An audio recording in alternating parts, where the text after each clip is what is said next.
नमस्कार मित्रमैत्रिणींनो, माझ्या यूट्यूब चॅनलमध्ये तुमचं स्वागत आहे. मंदिरात गेल्यावर देवाकडे नेमकं काय मागावं हे तुम्हालाही सुचत नाही का? फक्त बरं कर म्हणण्यापेक्षा अशी कोणती गोष्ट मागावी ज्यामुळे आपलं आयुष्य बदलू शकतं? मनोकामनापूर्तीसाठी कोणत्या देवाकडे काय मागावं आणि ते कोणत्या पद्धतीने मागावे?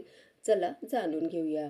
मंदिरात गेल्यावर आपली भौतिक सुख न मागता कोणते कोणते मागणे मागावे याबाबत व्यर्थर्थ पुराणात माहिती दिली आहे. त्यामुळे आपला भाग्योदय होतो असं सांगितलं जातं.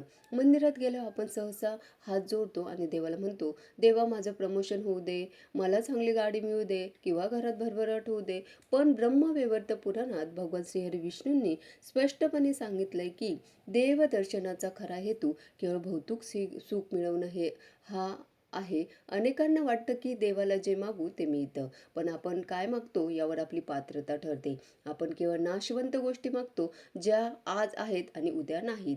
पण पुराणानुसार कोणत्या देवाकडून काय प्राप्त करून घ्यावं याचे एक शास्त्र आहे. या संदर्भात ब्रह्मवैवर्त पुराणात एक श्लोक दिला आहे. या श्लोकाच्या अर्थानुसार गणेशम विघ्ननाशाय म्हणजे विघ्न दूर करण्यासाठी श्री गणेशाची पूजा करावी. आयुष्यातील अडथळे दूर हवेत हीच गणेशाकडे पहिली मागणी असावी. निष्पापाय दिवाकरम म्हणजे पापांच्या विनाशनासाठी आणि अंतर्बाह्य शुद्धीसाठी सूर्याची म्हणजे दिवाकराची उपासना करावी. वहिम शवशुद्धे म्हणजे स्वतःच्या आत्मशुद्धीसाठी अग्नीची पूजा करावी. विष्णू मुक्तये म्हणजे मोक्ष किंवा जन्म मृत्यूच्या फेऱ्यातून सुटण्यासाठी भगवान श्रीहरी विष्णूंची भक्ती करावी. शिवमज्ञानाय म्हणजे आत्मज्ञानासाठी आणि सत्य समजून घेण्यासाठी भगवान शिवशंकराची उपासना करावी. शिवाम बुद्धी विवृद्ध म्हणजे बुद्धीच्या विकासासाठी आणि विवेक जागृत करण्यासाठी आदिशक्तीची प्रार्थना करावी. आता हे मागणं का मागावं किंवा देवाला कोणतीही गोष्ट कशी आणि कधी कशासाठी मागावी? जेव्हा आपण मंदिरात जातो तेव्हा आपली मानसिकता एक मागणीदाराची असते. आपण ईश्वराशी सौदेबाजी करतो. पण विचार करा, ज्याने हे संपूर्ण विश्व निर्माण केलंय त्याला तुमचं घर, गाडी किंवा पैशाच्या गरजा माहीत नाहीत का?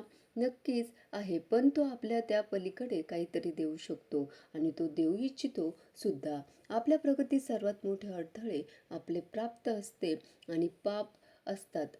म्हणून गणपतीकडे विघ्नहर्ता म्हणून आणि सूर्याकडे पाप विनाशक म्हणून प्रार्थना करावी. जेव्हा पाप आणि अडथळे दूर होतात तेव्हा प्रगतीचे मार्ग आपोआप मोकळे होतात असं सांगितलं जातं. आता पैसा असूनही जर बुद्धीच नसेल तर तो पैसा टिकत नाही. म्हणून भगवान शिवशंकरांकडे ज्ञान आणि देवीकडे तीव्र बुद्धी मागावी. हे दोन गुण असतील तर तुम्ही जगात कुठेही सुखी राहू शकता. आता सगळी सुख उपभोगल्यानंतरही शेवटी मन अशांतच राहील असेल तर ही अशांती कायम टिकवण्यासाठी भगवान श्रीहरी विष्णूकडे मुक्ती किंवा मोक्ष मागावा. हेच मानवी जीवनाचे अंतिम सार्थक असल्याचं सांगितलं जातं. मग अनेकदा आपण मंदिरात जातो, गर्दीत उभे राहतो, पण जेव्हा देवासमोर जातो तेव्हा डोकं सुन्न होतं. नेमकं काय मागायचं हेच सुचत नाही. जर तुमचंही असंच होत असेल तर तुम्ही यापैकी सर्व गुण अंगीकारू शकता. देवाला काय हवंय हे त्याला माहीत असतंच, पण आपल्याला काय मागायला हवं हे आपल्याला माहीत आहे का? हे शास्त्रानुसार आधी जाणून घेणं महत्त्वाचं ठरू शकतं. मंदिरात गेल्यावर मागण्याची योग्य पद्धतही तुम्हाला माहिती पाहिजे. फक्त मागणं नको तर संवाद साधायला शिका. तर पुढच्या वेळी जेव्हा तुम्ही मंदिरात जाल तेव्हा हे मागून नक्की पहा आणि तुम्हाला काय अनुभव आले ते कमेंट करून नक्की सांगा.